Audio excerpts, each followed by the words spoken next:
But did you start in SoCal or did you start in NorCal? I started CrossFit in Northern California. So I moved to San Diego because of school. So I went to San Diego State University, but I started training at CrossFit 209, Stockton, California, with Vince Carter and Gabe Subry. Gabe was, I think, a three-time Games athlete back in the day, like Yeah, I remember. 2010 Yeah. through 2012.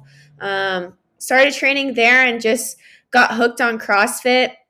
Didn't really know what the CrossFit Games was. And then my junior year of high school, Gabe was like, "Hey, Lauren, like, I think you can compete in the CrossFit Games one day." And I was like, "What is the CrossFit Games?" And then he started explaining it to me. And then I ended up competing in my first regionals in 2012, the following year. And then from there, it kind of took off. And then I moved to San Diego in 2013, went to San Diego State University and started training at Invictus. And then, yeah, I've been to the games 8 times, or is it going? Yeah, 8 times. So I've been four individual and four team. Your best is what, a ninth? Ninth place in 2014. The ninth fittest woman in the entire world. And I'm going to talk about the elephant in the room. You are not near the size of any of the other girls, especially at that point. What Yeah, was your secret? I was one of the smallest girls, I think, that year in 2014, probably around like 130 pounds. I sometimes look back Unbelievable. I'm like, how did I lift that much when I was so tiny? And I also like didn't wear knee sleeves. And I think it's honestly just those teenage hormones. Like I was just going to say. you just have these like hormones raging through your body and you're just like PRing all the time. And then you don't feel any aches or pains or like Yeah. any soreness. Your body is just like a robot almost. And then when you hit your 20s, it starts to go downhill a little bit. You start to notice like, oh, I need to warm up longer. This is what everyone talks about when they say your knees hurt or your hips hurt. Um, I'm a whole lot more experienced and I whole lot more fitter and stronger and a more well-rounded athlete than I was back in 2014 when I took ninth place. I think now also like the CrossFit Games field of women has, I mean, it's crazy to see how it just keeps elevating year after year. And I mean, we're seeing like these 17-year-olds up and coming in the CrossFit Games. And it's just crazy to see like how these young women are, I mean, becoming some of the best in the sport at such a young age. It almost reminds me a little bit of gymnastics.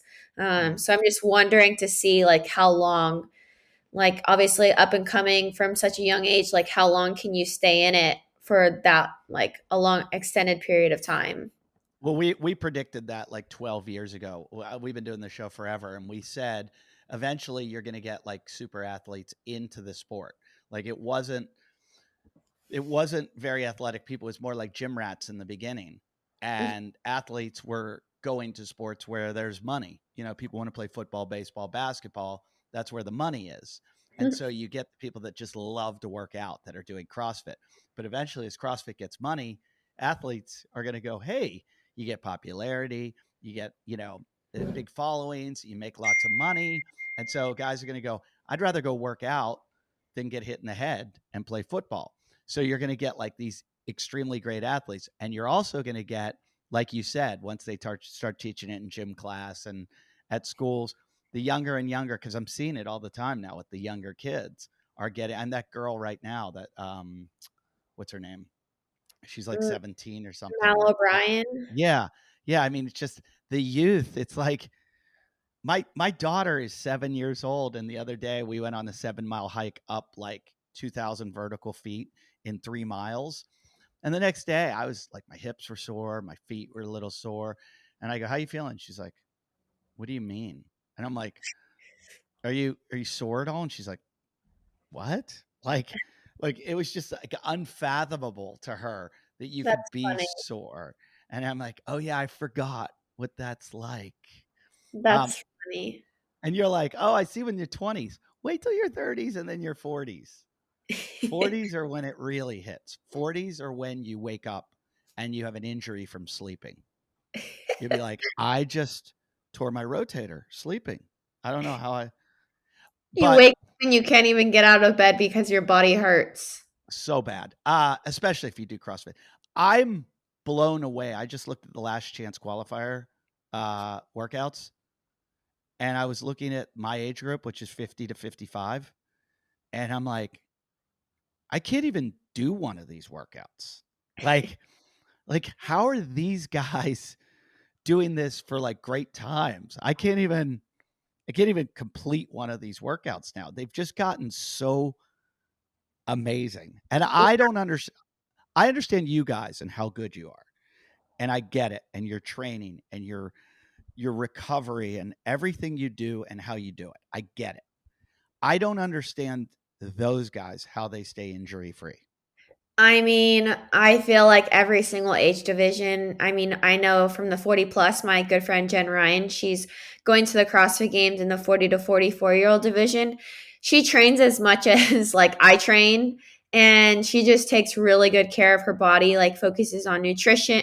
Like she's a nutritionist, so she focuses on her nutrition and just like sleep and recovery. Like I mean, it's a full time job. Like even the people who are competing in masters, and also my good friend Heather Hippenstill, her dad Dave Hippenstill's multi-year games champion, like in the 60 plus age division. And I think they prioritize taking care of their body. I mean, they stretch, they work out, they eat healthy. I don't think they drink much alcohol. Like like if you want to be competing at that age, it's just like cutting out some things and making sacrifices. I mean, they're working just as hard as like the people who are competing to be the fittest on earth in the individual division. Dave is a freak. I've had Dave on the show, and I know Heather from CrossFit Malibu because that's where I work out sometimes. Oh, Uh, really? yeah, Small world. I haven't seen her in a while. Where is she now these She moved days? to Nashville.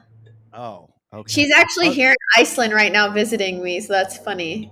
oh, that's funny. Tell her I said hello. I I did. will. She did Murph with us one year. With We had this whole crazy crew of people do it. Like Mike Anderson invited. There were like pro football players there and military guys, and Hunter McIntyre did it with us. And actually, Hunter didn't do it that year. Hunter only did the runs with us, which screwed everybody up because they thought he was doing Murph, and he like sprinted this mile, and everybody's like, is that the pace we got to keep? And Hunter runs like a 4:15 mile. Insane. And so everybody's like, there were guys like that wanted to compete with him. And then Hunter jumps on the rower afterwards. And they're like, what are you doing? He's like, oh, I just came to kind of run with you guys. That's So funny. yeah. Yeah, her dad is one of my idols. Dave Hippenstill, I think, is just watching that guy do muscle ups all day long. I know. I'm like, how can he still do ring muscle ups? Like, it blows my mind, and they look so good. Like, yeah, he's awesome. He is an awesome guy.